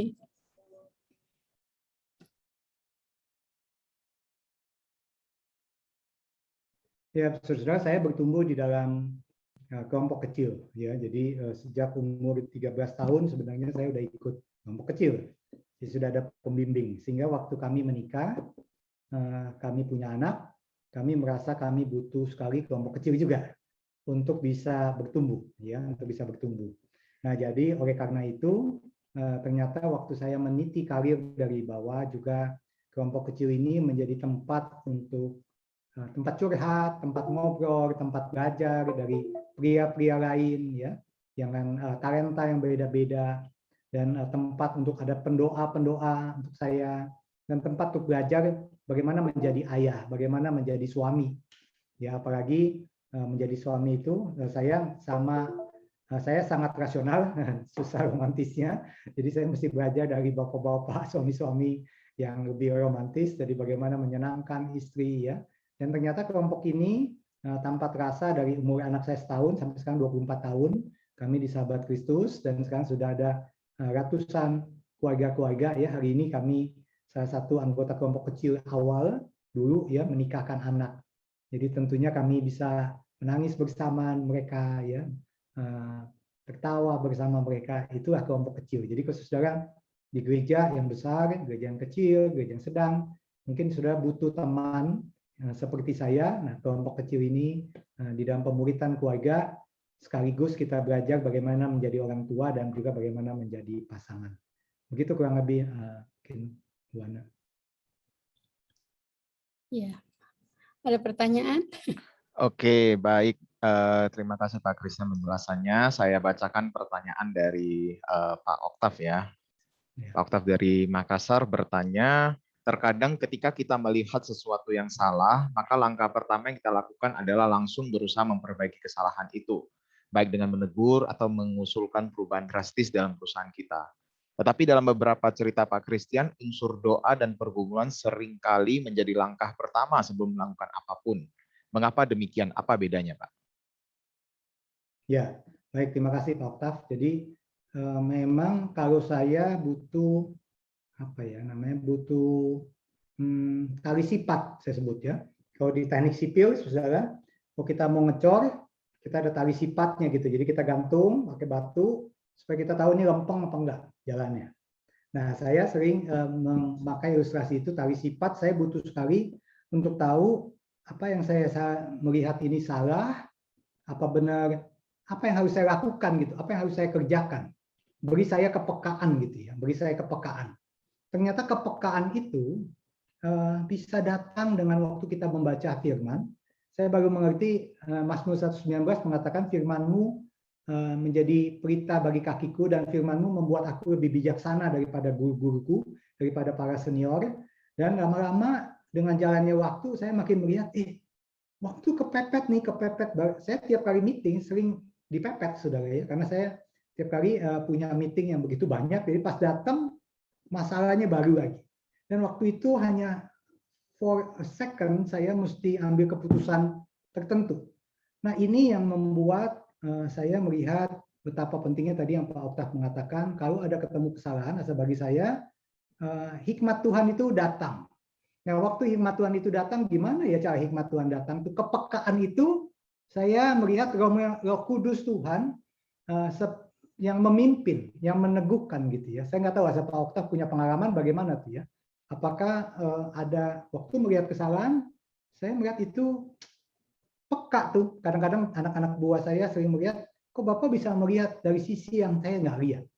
Nah, itu adalah menurut saya, kadang saya melihat, saya pun nggak melihat sebelumnya. Tapi dengan dengerin dan mencatat, ya, mencatat, saya biasa, saudara, kalau melihat satu masalah, saya kronologiin kebiasaan saya. Kenapa ini terjadi? Saya reframe cara saya, redefine, rethink, refocus, itu saya pakai, saudara. Jadi kalau ada masalah, saya frame-in dulu, ini masalahnya apa nih sebenarnya? Apa ini masalahnya, masalah mengenai personalnya, masalah sistem, atau masalah integrity, atau masalah apa? Saya nggak seperti nyamber gitu. Dulu waktu masih muda, saya langsung nyamber aja, ya, panasnya udah berasa dulu. Padahal salah tembak gitu ya. Nah, terkadang kalau masalahnya sangat rumit, ataupun saya melihat ini saya nggak expert, saya ambil pause. Saya bilang, boleh nggak kita ngomong lagi masalah ini 3 hari lagi, atau minggu depan. Saya ada meeting khusus. Terus kemudian saya panggil. Bahkan kalau sampai nggak jelas lagi, saya panggil tim auditor saya, saudara, untuk investigasi mengenai SOP dan lain-lain, sehingga saya bisa ambil keputusan dengan lebih baik. Nah, itu sih cara saya ya. Jadi cara saya belajar untuk tidak cepat seperti cabai rawit yang keinjak langsung ya, saya nggak belajar untuk itu, belajar untuk lebih tenang, Tapi itu sangat membantu. Itu mungkin cara saya, Pak Oktav. Ya, terima kasih pertanyaannya. Oke, Pak Oktav, mungkin ada yang mau diklarifikasi atau ditambahkan pertanyaannya? Atau cukup? Cukup, Pak. Terima kasih. Terima kasih. Oke, baik. Kita sekarang beralih ke pertanyaan berikutnya ya. Di sini ada beberapa pertanyaan yang sama, jadi saya mungkin gabungkan aja. Jadi bagaimana kita tahu jika tempat kerja kita saat ini adalah tempat kerja yang sesuai dengan yang Tuhan rencanakan bagi hidup kita. Nah, ini mungkin sama pertanyaannya Pak dengan bagaimana kita tahu bimbingan dari Tuhan dan bagaimana kita bisa melatihnya. Silakan Pak Christian. Ya, baik. Saudara, ini sebenarnya kalau saudara pernah baca buku, saya nggak tahu yang tanya ini apakah umur berapa tuh ya nanya ya. Maksud saya kadang-kadang saudara, kadang-kadang ada yang memasuki half time ya, yang tadi saya mengatakan tuh. Ada yang udah memasuki half time-nya sehingga dia akan mempertanyakan am I doing the right things ya. Jadi saya mau izinkan saya sharing satu chart ya untuk menjawab itu.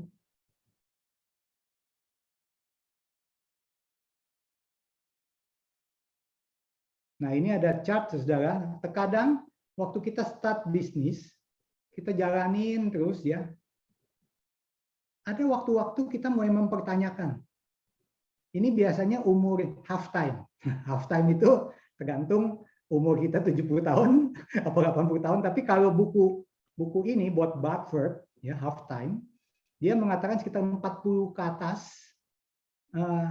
cenderung banyak orang yang mulai mempertanyakan, am I doing the right things?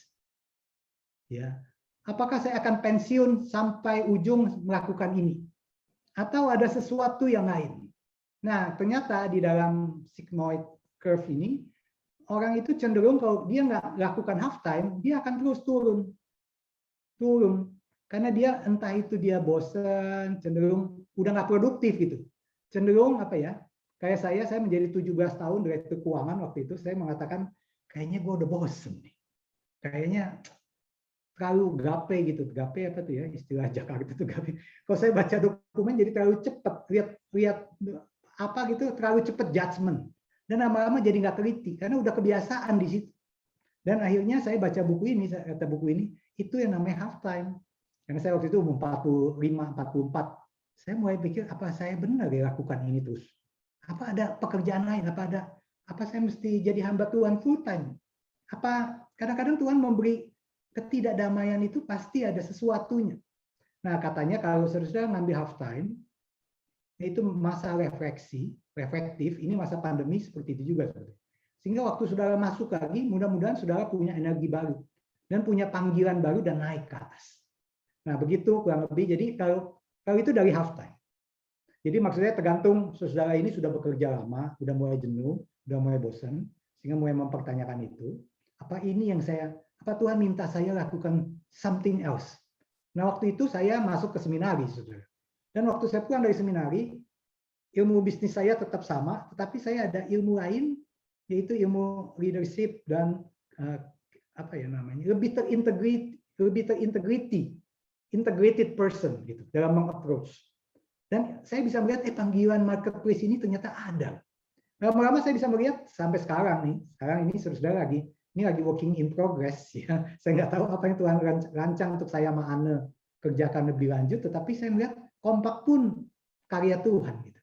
Sehingga apa yang Unike lakukan bisa dibagikan, dan saya punya modal, Anne juga punya modal yang lebih, punya bahan yang lebih, punya sesuatu yang lebih structure, dan hidup saya juga lebih bermakna dan berwarna gitu ya. Nah, itu bisa. Tapi ada juga orang yang kayak campers, cepat puas dan nggak mau berubah. Ada juga yang the quitter, cepat berhenti. Jadi jangan sampai saudara cepat berhenti waktu saudara melihat udahlah ini nggak bisa nih, ini bukan gua banget. Saudara orang nggak cepat puas. Ada orang yang seperti bajing loncat terus. Akhirnya nggak maju-maju di pekerjaannya. Nah, saya nggak tahu yang menanyakan ini umur berapa saudara ya, apa saudara baru mulai. Mungkin saudara lagi dibentuk Tuhan untuk supaya jangan jadi the quitters. atau jangan jadi the campers yang cepat puas atau yang cepat merasa gagal. Nah itu mungkin jawaban saya tergantung umurnya berapa. Gitu Edwin, terima kasih. Oke, baik. Kita beralih ke pertanyaan berikutnya, Pak. Ini juga menarik ya, ketika ada yang bertanya seperti ini, Pak. Jadi bagaimana antara menghormati pemimpin, namun arahnya kita tidak sesuai dengan suara hati kita, Pak. Jadi bagaimana, Pak? Kita harus mengikuti arahan pemimpin kalau arahan itu tidak sesuai dengan suara hati kita atau mungkin ya tidak alkitabiah lah seperti itu.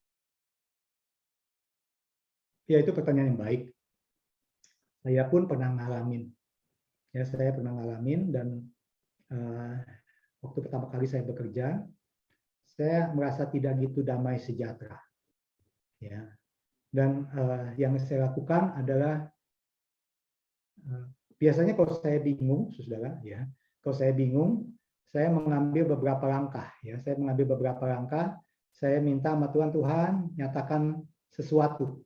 Apa nih? Kenapa kok saya butuh petunjuk Tuhan gitu ya? Istilah saya begitu. Saya butuh apa nih jalan Tuhan? Kenapa kok saya lagi ngalamin ini? Ya, kenapa kok saya bisa menghadapi ini? Nah ini kenapa kok atasan saya mengatakan seperti itu gitu ya. Nah ini juga salah satu yang menurut saya kita mesti pikirkan dengan baik-baik ya. Sebentar ya saya cari satu slide yang menjawab ini. Dan saya butuh road sign, saya sebut road sign gitu ya. Jadi road sign ini adalah jalan di mana saya ingin menemukan yang mana yang sebenarnya Tuhan mau saya kerjakan. Jadi istilah saya mencari kehendak Tuhan dengan cara ini.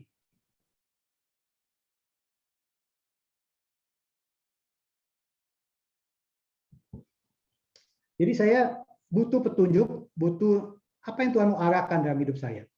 Jadi pertama tentunya kita mesti bertanya kenapa atasan saya memberi perintah yang nggak benar, terus firman Tuhan itu terus berbicara pada saya. Jadi saya catat biasa saat teduh saya. Kalau saya lagi ngalamin pergumulan seperti saudara, saya banyak mencatat khotbah, mencatat saat teduh lebih detail dan saya tanya Tuhan, what you say about this? Apa yang Tuhan katakan? Kok saya merasa something not correct, merasa ini nggak benar. Kemudian ada nggak yang open door, close door yang lain? Mungkin ada di tengah-tengah pergumulan itu ada yang open door, ada pintu yang terbuka yang lain. Atau ada yang waktu saya mau sampaikan ini ada yang close door. Ya tadi pagi saya baru saat KTB dengan teman-teman core team di Unike, kami membahas buku Mengalami Tuhan Henry Blackaby. Henry Blackaby ini satu kali terpanggil untuk menjadi missionary di negara lain. Jadi Afrika atau di mana gitu ya, dia gumulkan itu dan dia udah daftar, udah diterima. Tiba-tiba anaknya Richard Blackaby sakit dan dia ngalamin mentok gitu. Ketua misinya bilang udah kamu nggak boleh berangkat, ngurus anak kamu lagi bahaya. Kalau kamu berangkat di sana, anak kamu nggak ketolong. Jadi akhirnya dia batal. Dan dia harus pindah ke gereja kecil di Kanada, yang lebih kecil dari gereja yang dia layani. Dan dia nggak tahu kenapa ini close door dan open door. Seperti itu, saudara. Kadang-kadang Tuhan memberikan itu. Dan kadang-kadang ada petunjuk Tuhan, kalau Tuhan memimpin kita sehingga kita terus-menerus mendengar message pesan yang sama. Dan ini yang saudara mesti catat. Dan ada mature counsel, ada penasehat. Saudara mungkin berbicara dengan orang yang saudara pikir anggap dia itu baik. Nah, saudara ngomong sama dia, orang pengalaman ini dan tanya, menurut Bapak, Ibu bagaimana? Ya. Kemudian melalui keinginan diri yang dibentuk lama-lama, keinginan diri kita tuh kita merasa kayaknya saya mesti berhenti atau saya mesti menyatakan ini atau saya mesti state my opinion atau bagaimana. Kemudian pakai common sense. Tentunya kalau pertimbangannya nggak wajar, misalkan saudara disuruh pergi menemani seorang masuk ke pelacuran dan dengan klien. Menurut common sense, menurut sudah jelas ini melanggar dan saya mengatakan no. Misalkan begitu, ya. Dan kadang-kadang ada pimpinan Tuhan supernatural guidance tentunya, ya di mana ketemu orang yang khusus dan lain-lain ada mujizat Tuhan terjadi. Tetapi semua ini 6 sign ini, road sign ini mesti diuji, ya Pak Edwin, jadi mesti diuji. Nggak bisa kita cuma pakai satu sign talk, tetapi yang paling penting firman what God says. Tapi what God says saja kan seringkali interpretasi beda-beda. Nah, saya biasanya catat. Herannya kalau saya melihat Tuhan tuh baik. Kalau Tuhan lagi berbicara khusus, terus-menerus. Melalui saat teduh, melalui firman, melalui pergumulan pribadi, dan akhirnya open door closed door-nya itu ada juga, ya, dan ada pimpinan roh, di ketemuan sama mature council, makin lama makin jelas. Waktu saya mau memilih kembali ke marketplace, bukan jadi full timer waktu itu, apa yang saya lakukan? Saya ngobrol dengan beberapa orang yang convert menjadi hamba Tuhan maupun yang tetap di marketplace. Saya ngomong, Pak, misalkan nama pendeta Yusak Wijaya, ya, hopeng saya pendeta ini, dan dia mengatakan, Chris, asal menurut gua lu lebih baik tetap aja dah. Kayak gua udah, katanya dia gitu ya, lebih baik katanya. Kenapa? Karena lu udah terlalu, koneksinya udah terlalu gede. Kalau lu jadi hamba Tuhan, koneksi itu pupus, sehingga tidak ada lagi yang bisa say apa yang Tuhan mau di dalam bidang itu. Itu yang menurut openg saya ini. Ya, terus saya ngomong sama koko saya, pendeta Erik, ya, dia dari dulu direktur di Indomobil, terus jadi pendeta, dia bilang, kamu coba cari sementara ini status quo, tapi cari kehendak Tuhan. Cari kehendak Tuhan. Terus saya ngomong Pak Paul Gunadi bilang, udah dah, lu diam aja di situ. Ya, udah lu nggak ada orang yang unik kayak lu, udah diam aja situ ya. Nah itu major concern saya ngomong berapa orang seperti itu ya. To say go for it, tapi one say carilah apa yang Tuhan mau. Dan saya gumulkan itu. Nah itu kurang lebih yang saya lakukan.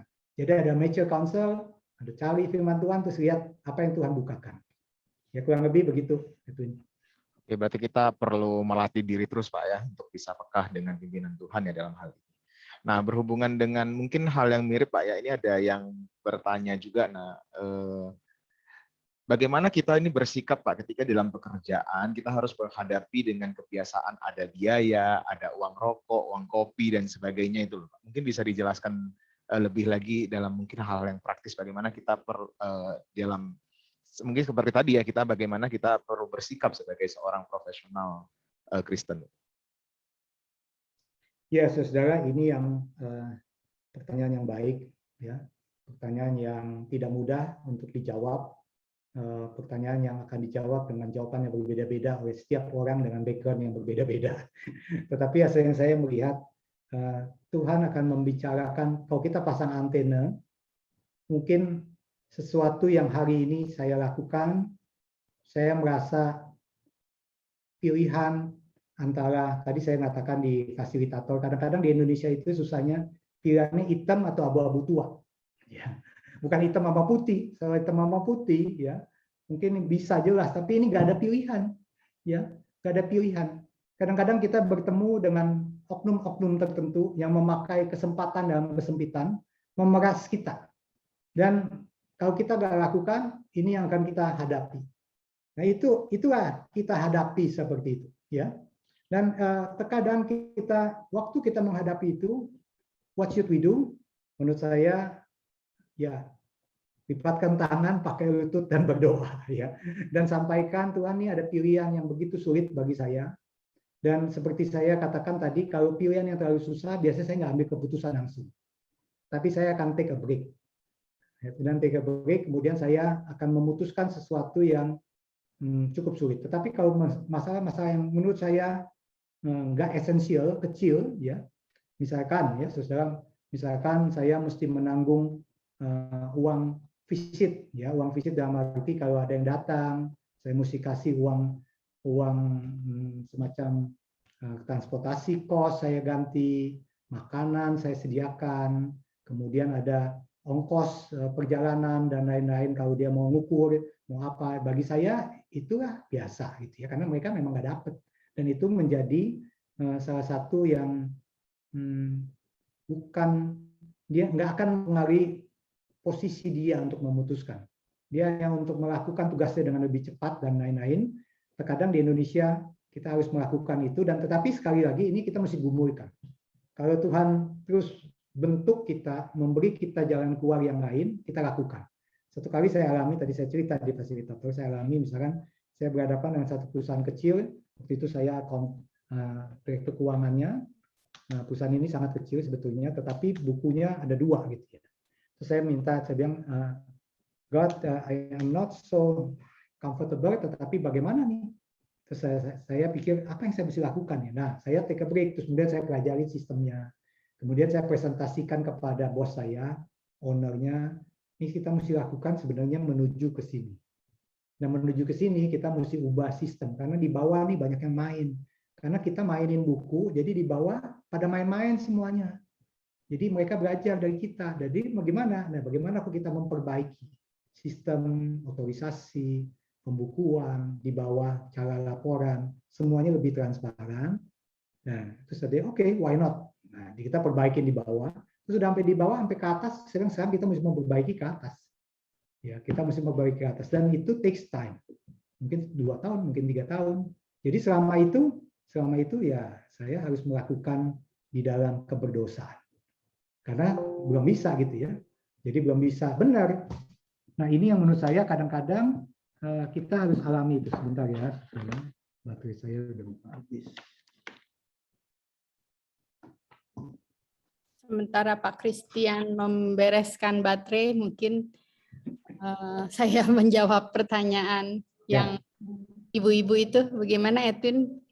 Oke, ya mungkin kita switch sedikit ya. Kalau tadi ini kita bicara tentang workplace, marketplace, ternyata ada juga peserta di sini yang concern dengan marketplace-nya para ibu-ibu ini. Jadi sebenarnya ada 2 pertanyaan yang mirip, yang berbicara tentang marketplace-nya ibu-ibu yang tempatnya itu ada di rumah dan rumah, teman, dan tetangga ya. Jadi ini ada pertanyaannya.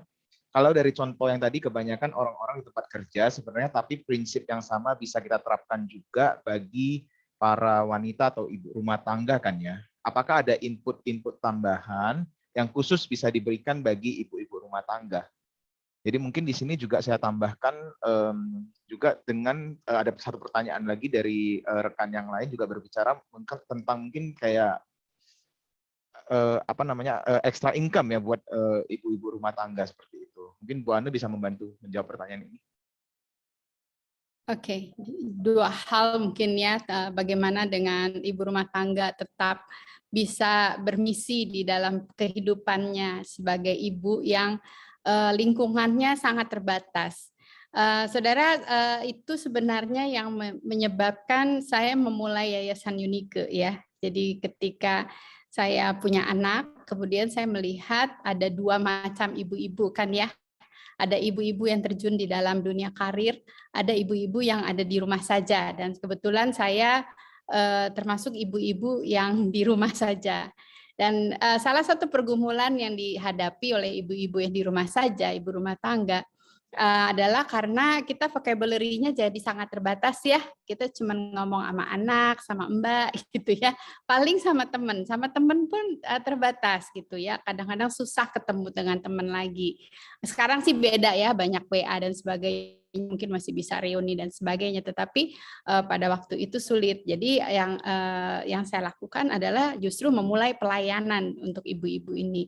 Dan sebenarnya kalau saudara bisa ikut kompak, itu menjadi satu ladang misi yang baru ya, melayani bersama-sama dengan anak-anak. Dan untuk support suami di dalam dunia usaha, bagi saya sebagai hamba Tuhan juga jadi pergumulan ya, karena biasanya teman-teman saya mendukung para pendeta kan ya, kita ngurus rumah tangga, kemudian suaminya pergi kerja dalam arti menjadi hamba Tuhan gitu. Nah saya diem di rumah, suami saya kerja cari uang istilahnya gitu kan ya. Kayaknya ke duniawi banget sih. Jadi kalau KKR tuh saya suka berdoa, saudara, Tuhan panggil suami saya untuk jadi hamba Tuhan. Gitu ya. Pas ada panggilan gitu, siapa yang terpanggil untuk jadi hamba Tuhan, saya ngintip ke suami saya, kok nggak maju-maju sih gitu ya. Tapi akhirnya suami saya selalu menggumuli dan bergumul. Akhirnya saya menerima kenyataan bahwa Tuhan memanggil suami saya untuk marketplace dan saya harus mendukung gitu ya, mendukung dalam artian ya menjadi suara hati nuraninya juga ya, dan mendukung untuk hal-hal yang saya harus bisa lakukan supaya dia enggak terlalu pusing dengan hal-hal yang lain dan tetap bisa melayani Tuhan begitu. Jadi ibu-ibu punya kesempatan banyak ya. Jadi di Yayasan Unike itu banyak ibu-ibu rumah tangga ya. Dan juga ibu-ibu yang karir sudah nyatu deh, ibu karir, ibu rumah tangga gitu, udah bersama-sama melayani bersama-sama dengan anak-anak gitu ya. Dan yang kedua tentang menambah income. Saya rasa itu juga saat ini saya melihat Yayasan Unike, ibu-ibu sejak pandemi juga ya, coba saudara lihatin Instagram, cek toko sahabat, ya. Bukan hanya ibu-ibunya, tapi juga anak-anak terlibat untuk menambahkan income dengan usaha apa namanya, usaha rumah tangga apa? Usaha Home iya, industry. home industry. Bahasa Indonesianya apa tuh kecil usaha apa tuh ya? Kecil, menengah. Iya, UMKM. UMKM, ya. Ya. Jadi itu yang bisa dikerjakan. Oke, kasih. Baik, saudara. Jadi tadi saya udah jawab cukup kali ya. Jadi tadi ada yang tanya juga ini mengenai bagaimana mengetahui itu kehendak Tuhan. Tadi saya udah jawab juga ya. Jadi Pak Yaitunya. Jadi ada 6. Jadi saudara mesti uji gitu. Kalau mendapat mesti uji dengan berbagai tuntunan tadi ya. Jadi yang road sign tadi saya kasih. Oke, baik Pak Kristen, mungkin untuk pertanyaan terakhir ya, kan juga kalau di dalam keluarga mungkin banyak mengalami tantangan dalam membagi waktu ya. Mungkin Pak Kristen bisa menutup dengan memberikan tips dan trik bagaimana para keluarga ini bisa membagi waktu di workplace, di marketplace, di keluarga dan juga pelayanan gereja. Ya, pertanyaan yang baik. Sebelum saya masuk ke situ, tadi saya ketinggalan, tadi baterai saya udah mau habis. Jadi saudara, waktu kita memilih tadi antara pilihan yang nggak mudah, kita bawa dalam doa. Kemudian udah bawa dalam doa, maksud saya nih, saya ambil pause, kemudian saya melihat antara pilihan itu mana yang paling minimize kerusakan. Yang paling minimize kerusakan gitu ya. Karena kadang-kadang pilihan itu semua nggak gitu bagus gitu. Jadi saya mesti pilih karena saya pikir wah ini belum waktunya nih. Tapi bagaimana yang meminimize dan yang saya kasih itu tidak membuat orang itu makin kejeblos gitu. Dan saya biasanya state it dan saya ngomong dengan dia dengan bicara dari hati ke hati apa yang saya nggak convenient, nggak comfortable, tapi apa yang saya akan ambil keputusan ini. Saya bicara juga sama tim saya, terus saya bilang ini yang kondisi seperti ini, oke, let's do it. Sometimes yang nggak ideal, tapi kita jangan sampai habituasi.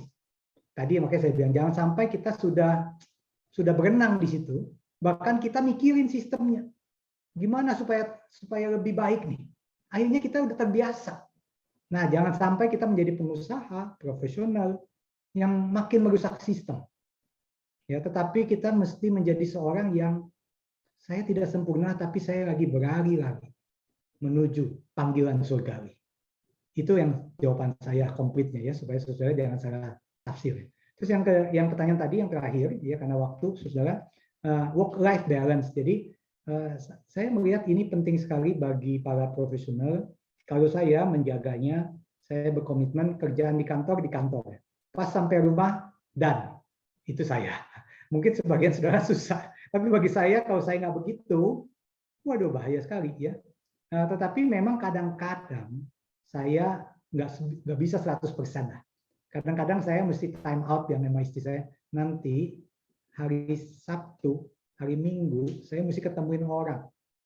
Ya, saya mesti ketemuin orang dan penting, saya mesti minta waktu 2 jam, 3 jam. Sorry ya, saya benar-benar mesti ketemu karena ini nggak pernah bisa ketemu orang kecuali kalau dia ketemuin mungkin habis dia main golf, saya mesti ngomong sama dia. Tapi ini penting. Atau dia bisa kasih waktunya Sabtu pagi-pagi sebelum dia kemana-mana, dia mau Zoom sama saya. Saya bilang saya minta maaf ya, saya mesti bicara. Nah, ada waktu-waktu tertentu saya excuse dan saya bilang. Tapi biasanya I close the book, that's it. Jadi itu hidup saya lebih skala prioritas dan saya lakukan itu dengan disiplin bertahun-tahun. Karena mau sampaikan. Iya, satu pihak sebagai istri kita juga perlu untuk membantu ya suami dalam keadaan sibuk banget, seperti tadi mungkin udah dibahas tentang tanda kutip mencuri waktu suami. Ya, bagaimana caranya supaya anak-anak tetap bisa ketemu bapaknya gitu ya. Waktu anak-anak masih kecil biasanya kan para suami lagi meniti karir ya, jadi seringkali mungkin pulang malam dan sebagainya gitu ya. Suami saya juga dulu begitu gitu, nggak langsung tiba-tiba jadi CEO kan, nggak langsung, tapi di dalam masa perjuangan itu kita sebagai istri-istri, ibu-ibu, perlu menolong, mendukung suami, nggak nambahin pusing sih sebenarnya mestinya ya. Tapi saya juga sering nambahin pusing. Namun itu ya yang kita perlu curi waktu dalam artian di Jakarta kan macet banget. Jadi saya kadang-kadang saya bawa anak-anak jemput papanya. Jadi di mobil bisa ada ketemu papanya. Atau ketika ada kesempatan saya tanya, kamu bisa nggak makan siang datang ke sekolah? Anak kamu ada acara ini, terus surprise, papa datang gitu ya, sesuatu yang ada geledek dur gitu ya, karena kejadian yang ajaib papanya bisa muncul di sekolah gitu ya, anak-anak seneng surprise gitu. Atau pertandingan terakhirnya dia di SMA gitu, kamu bisa nggak datang, ini pertandingan terakhir, mungkin waktu lagi makan siang gitu ya, break kantor, muncul sebentar gitu ya untuk menyemangati aja sebentar kemudian pergi lagi. Nah itu hal-hal seperti itu dia sering kali lakukan. Jadi take the small little things in a big event gitu ya, supaya ambil waktu yang sedikit tetapi di big event itu menjadi makna yang dalam sekali untuk anak-anak. Gitu. Jadi saya lakukan itu dengan catat di agenda. Jadi saya catat di agenda saya masukin, terus kemudian saya ambil waktu dating. Ya, jadi saya ambil waktu man to man, one on one, ya saya sering lakukan itu, dan ini yang membuat di tengah-tengah waktu yang terbatas we can do it gitu ya. Nah ini, dan kelompok kecil sangat membantu saya sebenarnya, yaitu karena ada project-project di dalam kompak ini, ada project-project, dan itu membantu saya belajar menjadi ayah. Dan setelah jalannya waktu mulai terbentuk kebiasaan baru. Dan mungkin tips saja untuk ibu-ibu dalam kondisi seperti itu, jangan nambahin rasa bersalah suami ya. Kadang-kadang suami pulang udah capek, terus kita bilang, kamu tuh pulangnya malam terus, kapan waktu untuk anak, kapan sih waktu kamu sibuk banget. Coba lihat tuh si Oktav tuh misalnya ya. Terus banding-bandingin sama suami lain gitu, bikin suami itu tambah. Nah itu betul. Ya, betul, itu jangan singgung-singgung nama laki-laki lain, saudara ya. Jangan singgung Pak Christian bisa ya. Jangan ya ibu-ibu, jangan. Nanti saya disebelin sama bapak-bapak. Iya, saya juga sering gitu ya. Jangan dibanding-bandingin. Kalau Pak Oktav bisa, masa kamu nggak bisa sih gitu ya. Itu bikin orang sebel banget. Tolong jangan dihujam suami. Tadi ya saya juga ingatkan fasilitator, suami jangan dihujam-hujam gitu. Kamu tuh kok duniawi banget sih. Ayo dong pelayanan dong. Semakin disuruh pelayanan di ojok-ojok itu semakin nggak mau. Mendingan udah simple aja. Yuk ikut kompak. Ikut kompak. Nanti yang ngajak suami-suami yang lain, bapak-bapak yang lain. Kita mah tenang-tenang aja. Makan rujak sama ibu-ibu ngebakso. Terima kasih semuanya ya. Terima kasih Pak Edwin. Mungkin tutup dalam doa. Oke, baik. Kita bersatu di dalam doa ya untuk mengakhiri diskusi kita sore hari ini. Mari kita berdoa. Bapa dalam surga Tuhan, terima kasih untuk waktu sore hari ini kami boleh bersama-sama belajar di dalam ruangan Zoom ini. Bapak tentunya banyak yang belum bisa didiskusikan dalam waktu ini, tapi biarlah Tuhan yang terus berbicara kepada kami untuk apa yang sudah kami dengar di sore hari ini, dan biarlah Tuhan yang terus memimpin dan menolong kami juga untuk menjadi terang dan garam ya Tuhan di tempat di mana Engkau tempatkan kami, baik kami yang bekerja di dunia kerja maupun ada yang sebagai ibu rumah tangga yang mengurus rumah tangga, maupun ada yang melayani sebagai hamba Tuhan. Dimanapun Tuhan sudah percayakan kepada kami, biarlah Tuhan tolong kami Tuhan untuk boleh mengerjakan panggilan ini bagi kemuliaan nama Tuhan. Terima kasih ya Tuhan. Berkati setiap keluarga-keluarga yang ada di dalam kompak ini ya Tuhan, di dalam diskusi kelompok mereka dan juga mereka menghidupi kebenaran firman Tuhan. Tuhan yang berkati dan menolong. Terima kasih Tuhan juga untuk Pak Christian dan Bu Anne ya Tuhan yang sudah berbagi dan memberikan pengajaran-pengajaran kepada kami. Tuhan juga berkati mereka Tuhan dalam pekerjaan dan pelayanan mereka dan keluarga mereka. Bapak terima kasih. Dalam nama Tuhan Yesus Kristus kami berdoa. Amin. Baik Bapak Ibu, terima kasih sekali lagi untuk kehadirannya di kompak hari ini. Kami mohon maaf ada pertanyaan yang masuk tapi nggak semua bisa dijawab karena keterbatasan waktu. Bapak Ibu nanti bisa mendapatkan recording dari acara ini dari PIC, nanti akan kami bagikan dalam beberapa hari ke depan. Baik, sampai jumpa 2 minggu akan datang. Tuhan memberkati kita semua. Terima kasih Pak Christian, Bro Edwin, mana? Terima kasih. Pak Christian, Bu Ana, Pak Edwin. Sama-sama, terima kasih.